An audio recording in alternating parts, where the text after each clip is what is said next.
Друзья, всем привет! Хочу вас сегодня познакомить с Наоми. Это Димина учительница в садике, и она расскажет нам о том, как открыть детский сад в Канаде, вообще про воспитание детей в Канаде.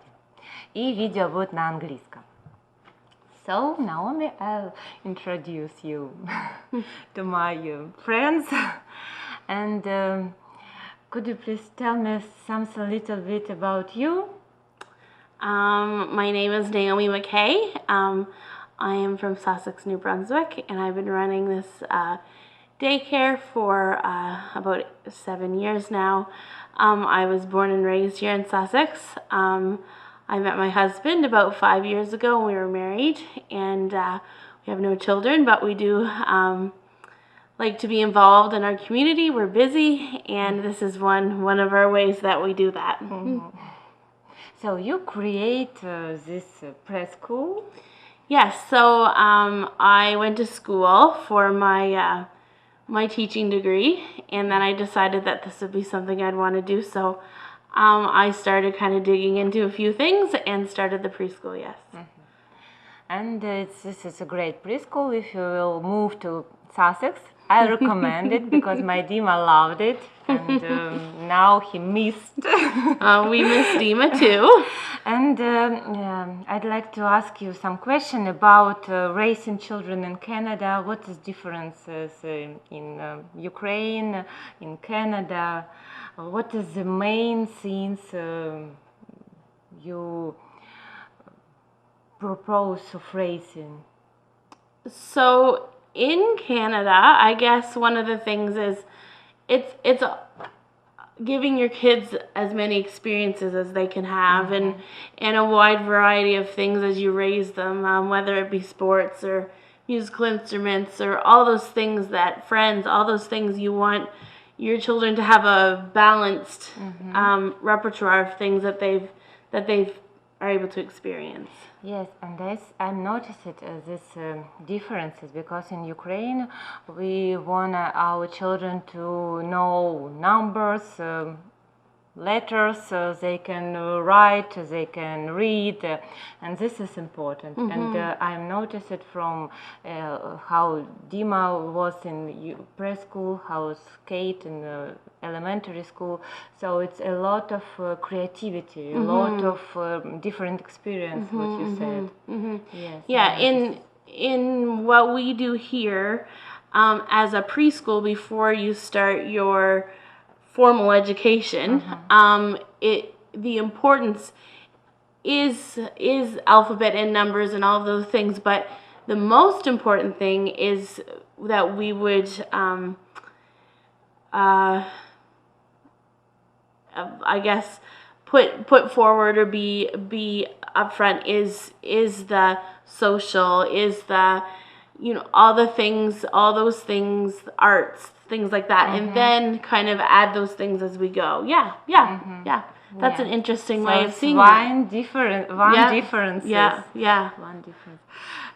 Okay, I'm children's psychologist, and I'm really interested in all the things in kids, and for me it will be interesting to make my own preschool or something like this, and I think maybe another my subscribers interested in it too. So can you share your experience? Maybe you can give us some recommendations, what I need to do to open some center, children's center. I don't know what it can be. So in New Brunswick, it's different in every province in Canada, but in New Brunswick, you must be licensed if you're going to have so many children. So that's kind of the first hoop you have to jump through. And how many children? Minimum and maximum. Right. So if I was going to run my center on my own without any other personnel here, it depends on the age of the child. So say Dima, he was 3 when he started. So his class, there can be 8 children with one educator. So, and then it grows from there. of course, like 4-year-old, I can have 10. And then if I have someone working with me like I did, I can have more children. So those are some of the licensing things. Another thing, the license through the new Early Learning New Brunswick is your schedule and things. It can't be too tailored to be sit-down classroom atmosphere. It's more of a play-based curriculum and learning numbers and letters through our play and through our experiences, whether it's outside or it's inside or whatever. But those are starting kind of learning all those things as you go, because when I even started, who grew up in this community, I had no idea what it would take to build a daycare. So I started with, this is my dream, this is my vision, I'd like to do this, to learning all the hoops that I have to jump through to get here. So yeah. So what we need to do to get license? So you would contact early education, and they would first come see your space. So you'd have to find out. College? No, it's part of the education system. So this district we're in is called Anglophone South, and so it's part of that, and it's just the early learning end of it. So you would contact them, and they would come see your space, whether it's some owned space or a rented space, and then from there they would say, okay, this is a great space, but you need to do this, this, and this. So then you'd kind of start that way, and they would measure your room, because my room is measured for so many children. So that would be one thing they would do, and kind of from there, once you're licensed, once they say, okay, your room is good, I check out as a person. I would have to have police checks and checks to make sure that I'm capable of educating children. And then from there, you would do, start advertising, things like that. And the government also here in New Brunswick chips in money every month to help pay your educators. Yeah. So it took what period? 1 year. So let me think about this. It was a while ago.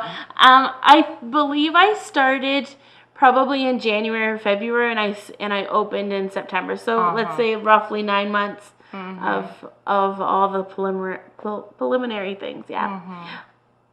And do you remember how much it cost?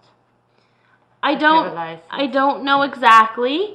And it costs like $100 for your license, but there's so many things you have to put into your room, like furniture and all those things. And when I was licensed, there was a $5,500 grant that I got back then to buy my furniture, but I'm not sure if that's still available. I'm not sure. Yeah. That's good. Yeah, it was very helpful.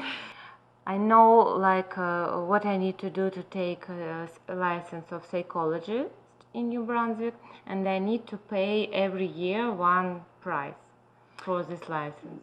Oh, yes. The same. Yes, so every year you have an inspection. So anytime during the year, they're called, they changed their name, but their old name was a coordinator. They're called like the licensing staff now, and they could pop in and just watch you do your thing and see if what you're doing is still part of the curriculum that they ask you to use, and they give you suggestions. And then once a year, an inspector comes in and she inspects the preschool, and and with that you pay your licensing fee every year. Yeah. And then so in our preschools here it runs from September till June, and then just like a school year, and then in the summer we have an older program for school age kids. But some daycares run all year. It just depends on the owner and what they'd like to do. Yeah. So I just want to ask you, is it good work, or you think no, don't start it, it's too hard and you can't earn money? It's hard work. It's a lot of hard work. It isn't a 9 to 5 job. It's work. I work all the time. But it's rewarding because the kids make it worth it. Every year at the end of the year, I just am so thankful for the kids that I've got to spend the year with. And when you see the kids mature and grow, that's your pay, because there isn't much pay in it. The government does set up some money for you to use, which is wonderful, but the pay isn't great because you don't want to charge your family so that it makes it unattainable for them. I want them to be able to, send their children. So the pay's not great, but when you see the kids and you see what they've learned, it's so worth it. Yes, you need to love what yes, you do. you love, yeah, and I definitely love what I do. Yeah. Okay, great. I think this will be enough for today. Oh, thank you. This is fun. I hope this our video, it's my first experience, video in English, video interview in English, and it's really my one.